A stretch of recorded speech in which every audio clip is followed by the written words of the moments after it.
বন্ধুরা কী বলো তো, এটা অনেকেই হয়তো চেনো না, আর যারা চেনো না তাদের জন্য বলে দিচ্ছি, এটা হচ্ছে শশা, রান্না করে খাওয়ার শশা।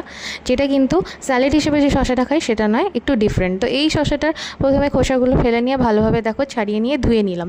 এরপরে কিউব কিউব করে কেটে নিয়েছি। তার আগেই কিন্তু চিংড়ি মাছ লবণ হলুদ দিয়ে ভালোভাবে ভেজে নিলাম, যেরকম ভাজি আর কি। তারপর তেলের মধ্যে দিলাম একটু বেশি করে রাঁধুনি, একটা শুকনো লঙ্কা ছিঁড়ে দিলাম। তার মধ্যে কিন্তু কেটে রাখা আলুগুলো ভালোভাবে নুন হলুদ অল্প লঙ্কা গুঁড়ো আর বেশ কিছুটা কাঁচা লঙ্কা দিয়ে ভালোভাবে কষিয়ে নিলাম। কষিয়ে নিয়ে কিন্তু একটু বেশি করে আমি জল দিয়ে দিয়েছি। আর শশাটা কিন্তু জল যখন ফুটবে, ঝোল ফুটবে, সেই সময় দেবো, কষানোর সময় দেবো না, তাহলে কিন্তু শশাটা সেদ্ধ হবে না।